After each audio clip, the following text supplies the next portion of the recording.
ఆదికాండము 12వ అధ్యాయము. యెహోవా, నీవు లేచి నీ దేశము నుండియు నీ బంధువుల యొద్ద నుండియు నీ తండ్రి ఇంటి నుండియు బయలుదేరి నేను నీకు చూపించు దేశమునకు వెళ్ళుము. నిన్ను గొప్ప జనముగా చేసి నిన్ను ఆశీర్వదించి నీ నామమును గొప్ప చేయుదును. నీవు ఆశీర్వాదముగా నుందువు. నిన్ను ఆశీర్వదించు వారిని ఆశీర్వదించెదను, నిన్ను దూషించు వాని శపించెదను.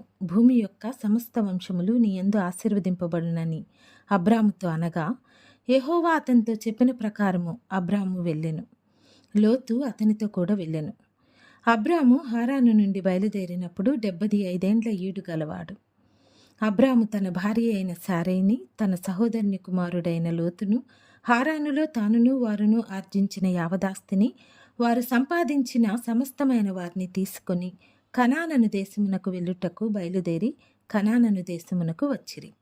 అప్పుడు అబ్రాము షెకెమునందలి ఒక స్థలము దాకా ఆ దేశ సంచారము చేసి మోరే దగ్గరనున్న సింధూర వృక్షమునొద్దకు చేరెను. అప్పుడు కనానీయులు ఆ దేశములో నివసించిరి.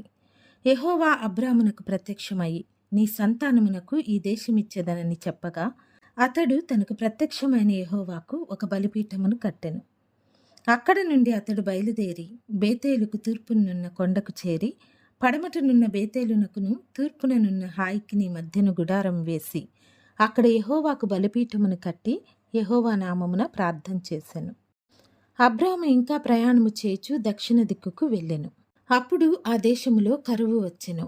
ఆ దేశములో కరువు భారముగానున్నందున అబ్రాము ఐగుప్తు దేశములో నివసించుటకు అక్కడికి వెళ్ళెను. అతడు ఐగుప్తులో ప్రవేశించుటకు సమీపించినప్పుడు అతడు తన భార్య అయిన శారయితో, ఇదిగో నీవు చక్కని దానివని ఎరుగుదును. ఐగుప్తీయులు నిన్ను చూచి, ఈమె అతని భార్య అని చెప్పి నన్ను చంపి నిన్ను బ్రతకనిచ్చెదరు. నీ వలన నాకు మేలు కలుగునట్లును నిన్ను బట్టి నేను బ్రతుకున్నట్లును నీవు నా సహోదరివని దయచేసి చెప్పుమనెను. అబ్రాము ఐగుప్తులో చేరినప్పుడు ఐగుప్తీయులు ఆ స్త్రీ మిక్కిలి సౌందర్యవతి అయ్యుండుట చూచిరి. ఫరో యొక్క అధిపతులు ఆమెను చూచి ఫరో ఎదుట ఆమెను పొగడిరి గనుక ఆ స్త్రీ ఫరో ఇంటికి తేబడెను. అతడు ఆమెను బట్టి అబ్రామునకు మేలు చేసెను. అందువలన అతనికి గొర్రెలు, గొడ్లు, మగగాడిదలు, దాసులు, పనికత్తెలు, ఆడుగాడిదలు, ఒంటెలు ఇయ్యబడెను. అయితే యెహోవా అబ్రాము భార్య అయిన శారైని బట్టి ఫరోను అతని ఇంటివారిని మహావేదనల చేత బాధించెను.